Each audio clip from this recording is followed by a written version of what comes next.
Marty, I'm glad to tell you, we are now on module 5. We've done 1, 2, 3, 4 modules, and the last module was, of course, marketing, which, of course, is one of our favorite topics. And we probably could have talked for about another half hour on the subject, but we will make ourselves available in future podcasts and future master classes that we do to talk even more about marketing. But we got to move on, Marty, and that's it, because it's always like in marketing, we got to sell a product. Well, what we got to talk about right now is financial management.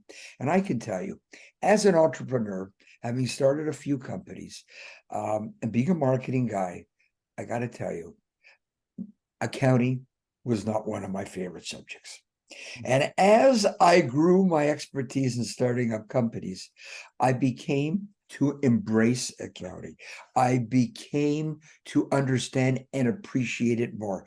But I'm going to tell all our masterclass students out there my honest opinions about financial management.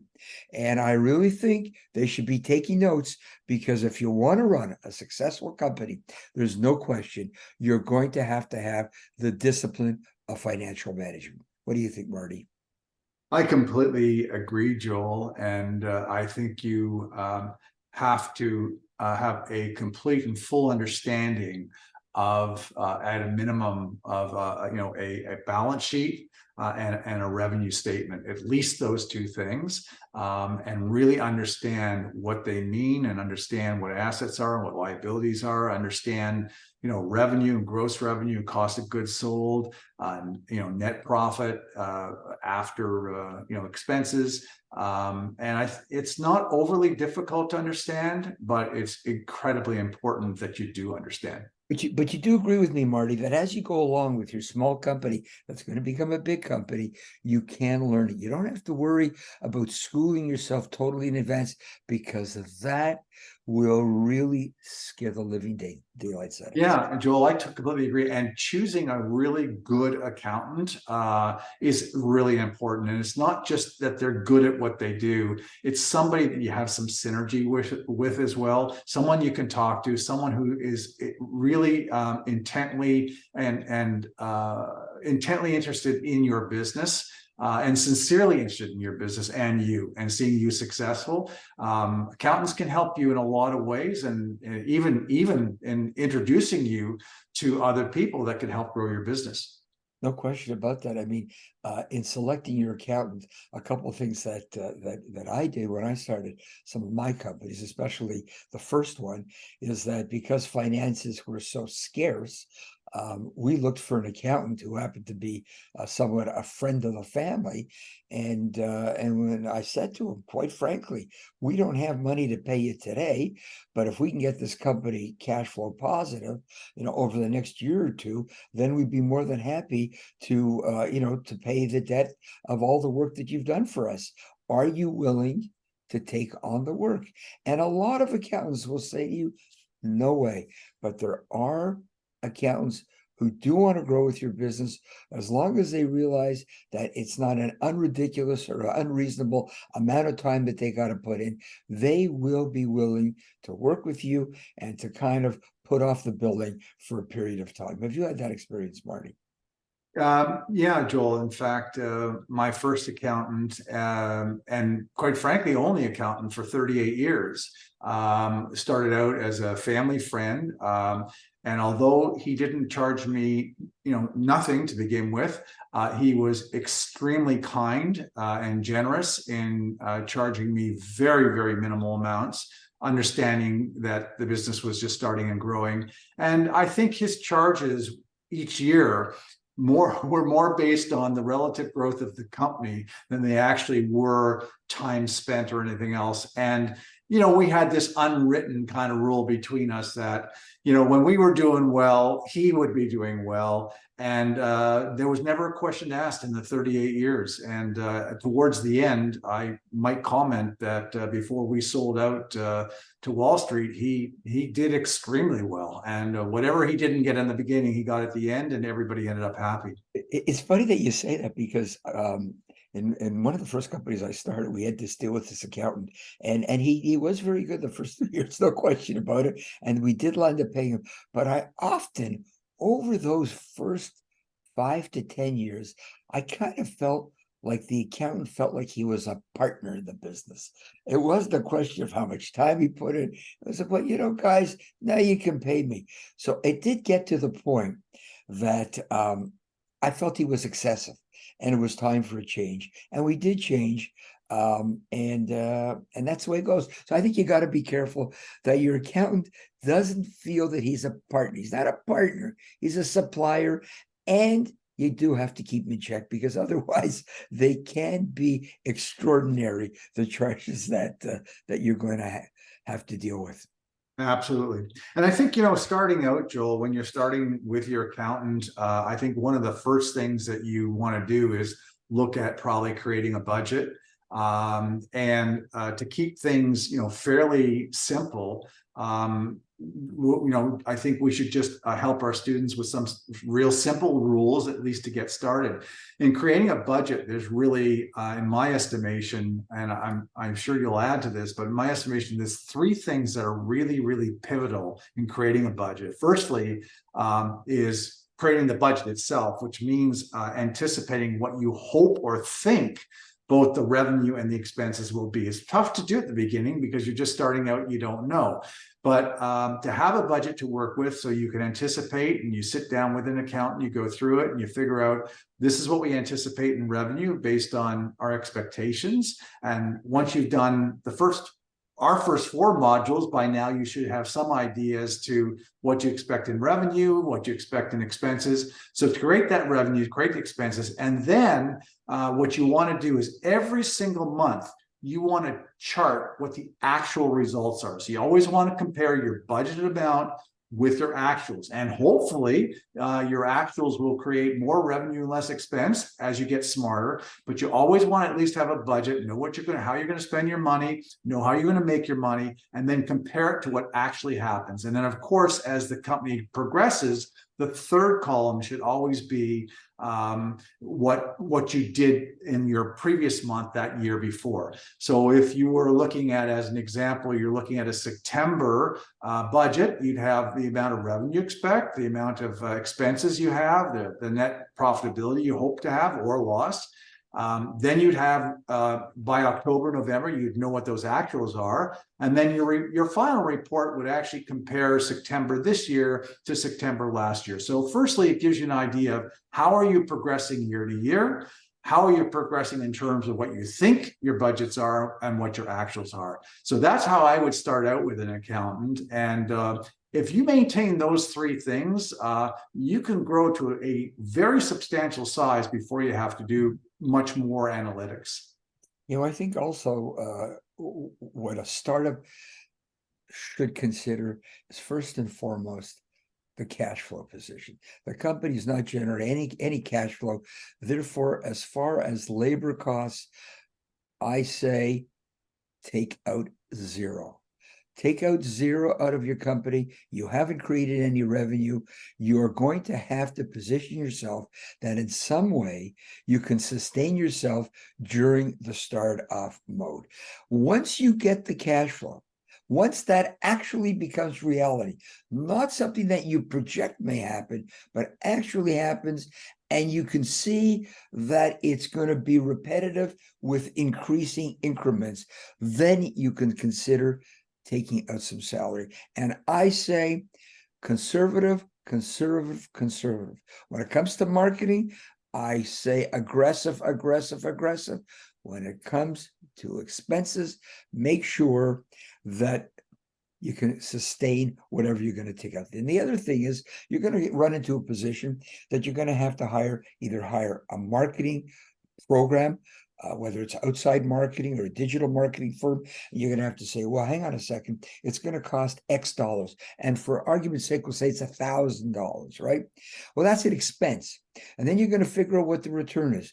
I can tell you from my personal experience of many, many, many years, I have yet to actually reach the forecasted sales number that I anticipate from any marketing expense that I've done. I've always been well off the mark.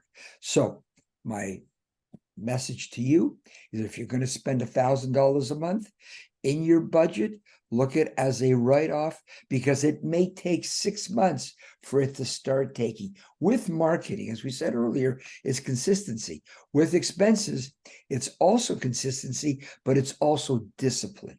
And you must have the discipline not to take money, not to be overly aggressive. And if you take that approach, at the end of the year, you'll be able to take a bonus. You'll be able to take cash out of the business, but keep your business as liquid as possible. Completely agree, Joel. And I will say that in my first business, which started back in 1975, for the first 5 years, I didn't take a penny out of the company. I mean, there were two things that were prevalent in those days. Number one, I was working 80 to 100 hours a week. And I think to be successful, you've got to put the time in. And I was basically conserving all amounts of cash. In fact, one could argue, if I really looked at financial advisors and accountants in those days, they were always wondering why I left so much money in the business, but it helped me sleep at night. And, you never know when a pandemic might hit. You never know what's going to hit. I, fortunately enough, after, not in the first 5 years, but after about 10 years, I always left enough cash in the company that I knew we could probably sustain our cash flow for at least 6 months to a year without even having any sales.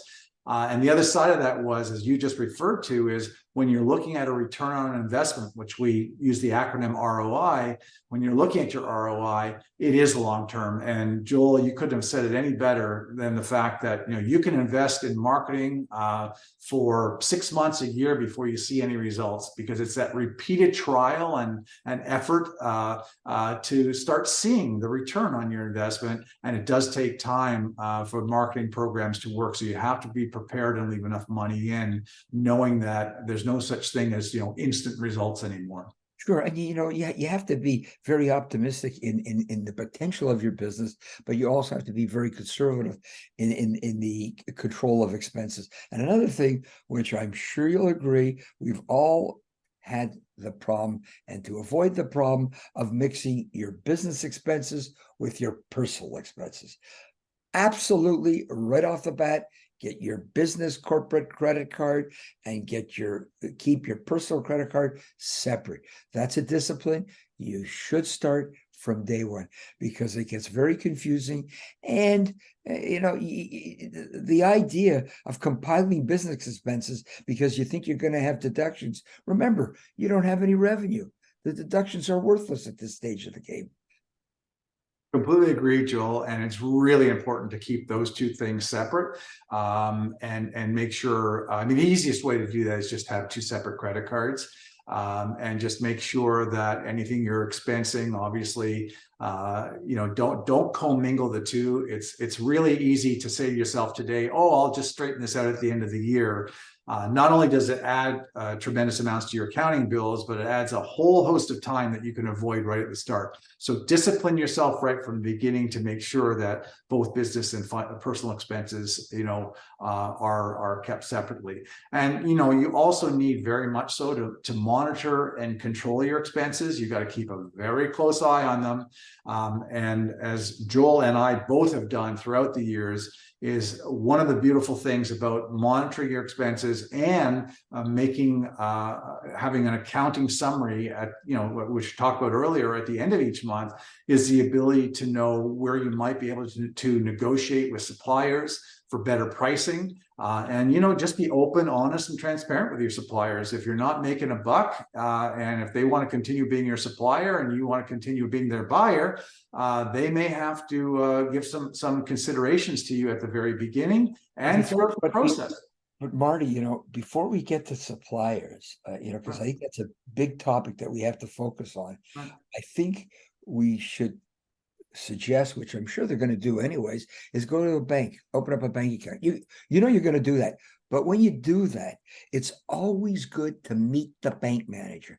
talk to the bank manager, because you may find out that there are certain grants that are available through the government or through the local state or province, whatever it may be, that you can get some money to to assist you in the growth of your business. And it will either start with the help of your accountant, which we talked about, but also your bank manager. And your bank manager is a good guy to be aware of your business, because when you do get into a position that you may require loans because you are very cash flow positive, to finance inventory, to finance receivables, whatever it might be, he's a good guy to have on your side from day one, and he will be a cheerleader for your company.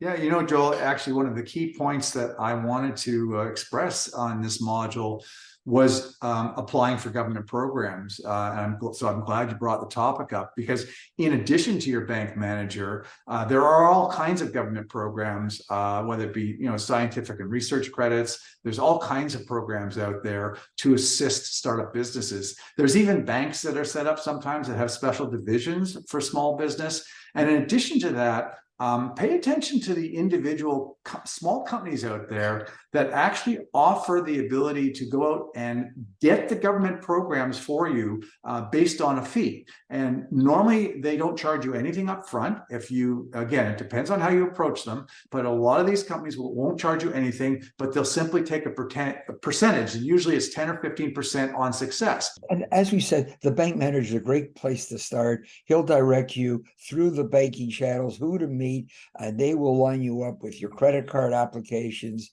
They will line you up with a proper bank account to reflect the name of your company, and so on and so forth. But always good to do it, and to do it openly, not necessarily with the clerk at the bank, but meet the manager, meet the guy who you're going to go to one day, either to tell him how you're going to invest your excess capital, or you're going to need a loan to grow your business. Whatever it may be, bank manager is a good place to start. Yeah, and talking about loans, Joel, which you just alluded to, one of the things that you should really, really focus on, and people have asked me this in the past, is, you know, should I look for an investor? Should I look for a private equity guy, you know, a venture capitalist, or, you know, should I, you know, then I have to dilute down to my company? The other avenue is, you know, should I just deal directly with the bank and try and build my business based on cash flow? One of the things about working with a bank that you know, the optimum way of working with a bank is to establish a line of credit. And the reason that a line of credit is great is usually they will provide you with the best possible interest rates. I mean, obviously what you're trying to do is get a loan as close to prime as possible. Prime rate is always established by the banks, and that's set up initially by the Bank of Canada, and then the banks add their percentage onto that, and that's called prime. And so you want to get something as close to prime as possible. And then in addition to that, the nice thing about a line of credit is you are only paying for the amount of money that you're borrowing. So if you're able to get a $500,000 line of credit and you're only using $200,000, you only pay for that $200,000. And it allows you to fluctuate the amount of money that you need. And hopefully, if things go really well, you can pay off that line of credit and maybe you don't use it. I'm a great believer of organic growth, where you grow the business organically, where you don't go out for financing as best you possibly can, and you don't dilute down, because at the end of the day, if you can build your company without financing, and that's a big if, because there's a lot of companies that have an idea, but they need, you know, tens or hundreds of thousands of dollars thrown at it in order to build something. If you do need to go out and borrow money, borrow it. Try not to dilute as much as possible. Only give away what you can. But at the end of the day, if you can grow organically and not go out and borrow money, or at least if you are borrowing it, borrow it directly from the bank, borrow it as a line of credit, so you're only using what you're using, and just build that company organically and not dilute down, you're going to be a very happy guy at the end of the day when you've got a millions upon millions of dollars in a business, and you have basically 100% ownership of it. But again, if you feel the need where you feel like the only way of advancing your company is through investment, then you've got to be prepared to dilute, give some shares up in return for some cash. And again, even with that cash, you got to manage it very economically and very effectively. Now, of course, with the line of credit that you're going to need, you are going to have some sort of asset, whether it's an investment property, a personal property, or whether it's equities like stock that you're going to have to give us an asset to the bank to be able to loan against it. If you have this, it makes getting a line of credit quite easy. But in any event, another thing to consider, if you're going to go with a franchise, in purchasing a franchise, a well-recognized franchise will be able to help you get the financing at the bank. And there are government opportunities or grants available depending on what type of franchise you're going to get into. So in any event, as we said earlier, the bank manager is a good guy to start with, and having, as Marty suggested, a line of credit is something that's good to have. Now, you're starting your business. You're trying to determine what accounting system you should take. I'm a big believer. I think QuickBooks is a great system. What do you think, Marty? I think so too, Joel. It's a great starter system, and it can take you up to a medium size. And I think at that point, you probably need something beyond that. But when you get to that point, you'll be looking at, probably having what we would call a C-suite of people, which means a CEO, which will probably be yourself. You'll have a chief financial officer, you'll have a chief operating officer, a chief sales revenue guy. So once you get up to a C-suite, your CFO, which is your chief financial officer, will probably at that point manage, from the point you become medium-sized on. But in the beginning, QuickBooks is great.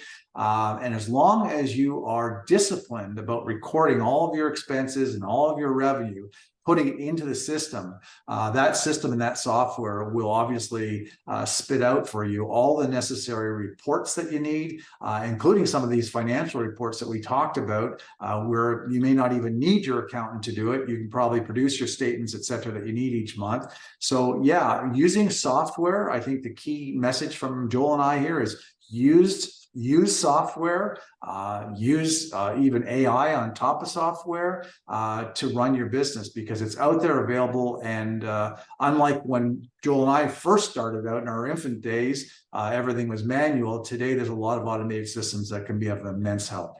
Now, Marty, to get back to a topic that you spoke about, and I sort of shortened, which I apologize, but I think it's an incredibly important topic, is suppliers. So let's talk about suppliers. Marty, what special deals did you work out with your suppliers when you started your companies?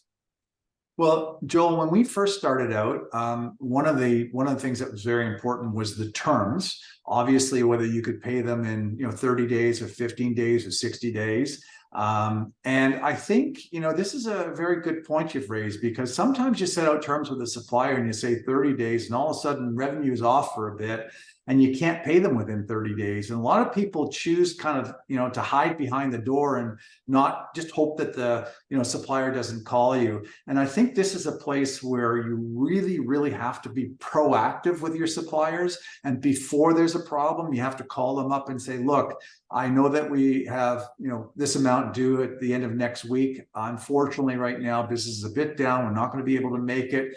How about if we can pay you a portion of that maybe? And would you be okay as just for now, if we extend the other half, whatever, 60 days, and really work with your suppliers with full transparency, full honesty, and full integrity? Because not only will they respect you more and probably give you a bit more leeway if you do that, I think a supplier just wants honesty. I think at the end of the day, that's really what they want. The other thing is, Joel, that I would mention is that, when on the supplier side, sometimes you're buying product from a supplier and you recognize, as was in my case, back in the, in the days in the 70s and 80s, I was buying blank audio cassettes, which only a few of you probably listening to this might even know what they are, but I was buying blank audio cassettes and they were my key supply at the time. And an opportunity came along for me to acquire another company that actually manufactured blank audio cassettes. and did something called bin loop manufacturing. So, which did two things for me. Number one, instead of buying the end product from a supplier, I was able to figure out how to manufacture my own, which cuts my costs way down. Obviously, I had to make an initial investment to buy that company, but once I did, I knew that my costs would be cut way down. And in addition, because it also provided me with this methodology of bin loop duplication, it also put me into a secondary business, which I wasn't planning on going into, but kind of fell on my lap.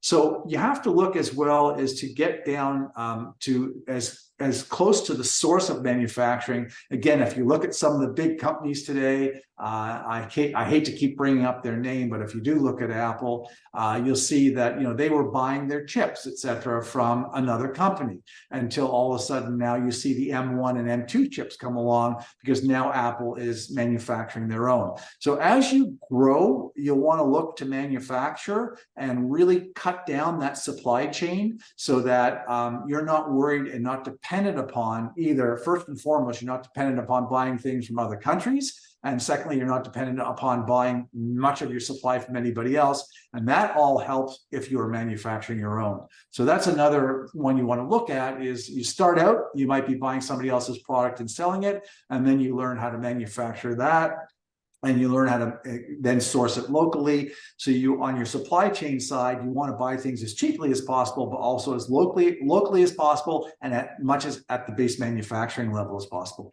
Yeah, and I want to stress something that you said earlier related to this is it's honesty. Honesty. We cannot press upon the importance of honesty and integrity. You cannot lie to your supplier. You cannot say the check's in the mail. The check never arrives. You cannot, because you are cutting your hands out to spite your opportunity. It doesn't make sense. If you're having a problem, suppliers are used to problems. They didn't get to where they are in the industry by not being smart, by not being savvy, and understanding the difference between credibility and people who are dishonest. So the reality is, as Marty said earlier, if you're having a problem, call your supplier, say, we're having an issue. We're going to overcome this issue, but with your help, we're going to be able to get through it. So I'm going to need two things, which Marty said. I'm going to need you to understand that I can only pay part of the invoice outstanding, and I'm going to ask you to extend our terms. In other words, we do need more product from you. And I've been in this position, and I can tell you, the suppliers who work with you, they become suppliers for life, because they've helped you, and you have created a special rapport with them. They've become family. And you never forget those suppliers that work with you. In the same vein, the suppliers who don't work with you, you're forced to move on and to find others that will help you and will understand what it is to start up a company. And do remember that the supplier network, supplier industry is usually a very incestuous kind of business, and suppliers do talk to suppliers. So you don't want to ruin your reputation anywhere, neither with your customer, your associates, your suppliers, your bank, anywhere. Always want to maintain always a good relationship with everybody that you do business with. It's one of the key rules.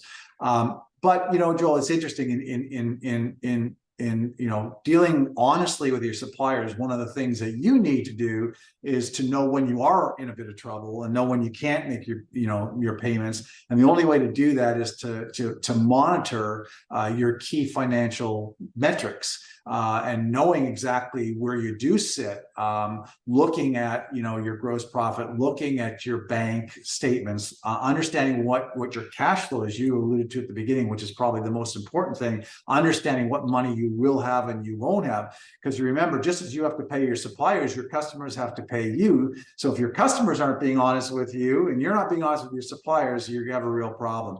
So I think monitoring your metrics is really, really, really important. And if for any reason you're having trouble monitoring your cash flow, or having trouble with your accounting in the beginning stages, this is where you should seek professional advice whenever it's needed. And you're going to need more of it probably at the start, less of it as you grow and educate yourself. And over time, the amount of advice you will need will probably be less and less, and the amount of knowledge that you gain will be more and more, and you'll build that confidence to a point where you'll be able to do most aspects of your business. But don't hesitate to consult with experts, whether it's accountants, bank managers, financial advisors, or in particular, business mentors. There's a lot of people out there like Joel and I who are at that age that we have a lot of knowledge and a lot of desire to give back. So don't hesitate to contact people like us to serve as your mentors and to help you through situations that we've been through multiple times and you may be facing for the first time. And one thing that I can assure you, you are, as an entrepreneur in your first year, you are going to have problems. You are going to have financial problems. You're gonna go to bed at night. You're gonna say to yourself, should I continue? Should I quit, or should I go on? And the difference between successful entrepreneurs and those who just don't cut it is the willingness to move forward, to overcome the issues. No matter what the issues are, if you have a market that is vibrant, that is a great opportunity, that you fill a need, then you have to have the fortitude to stick with it and to move on, regardless of what the issues are. Joel, when we were much younger, there was an expression that, grown men don't cry. And all I can tell you is that if I had $1 for every tear that I shed, I probably could have retired a lot earlier. You can't say that. Yeah, you're going to go through periods of time, and it's a very lonely world when you're an entrepreneur sometimes, because the only person who really understands what's going on is another entrepreneur. So use your network and get involved with other entrepreneurs and mentors, so that you have a phone, you have that hotline to call when things are really, really getting tough. And you can't get through them. You really have to rely upon, first of all, yourself, but also have a group of people around you that you can call upon that really understand what it is to continually fail at something in order to succeed. As I said earlier, I think one of the modules is that failure is not the opposite of success, it's part of success. And failure creates tears, and tears creates pain, and pain creates a desire to quit. And as Joel said, you have to have that perseverance and that commitment truly to be successful. And part of success also is planning, ahead of time for the future. And part of planning for the future is about planning for your growth and scalability as well. So as your business is growing, you really, to avoid some of these tears and avoid some of this heartache, you really have to think ahead. You have to be a bit of a futurist. You have to think about, what budget will you need for expansion? What will you need? And big thing is, what will you need from an HR perspective? I mean, how many people are you going to have to hire? Who is your next hire? Is it more important to have a chief operating officer than, let's say, a chief financial officer? Do you need someone in sales, or do you need somebody in operations? These are all really big, questions. And I would always err on the side of hiring someone who's going to create revenue rather than someone who's going to create an expense. But also not at the cost of the quality of your product. So there's this balancing act that if you don't have enough people in operations, the quality of your product goes down, therefore it affects your sales.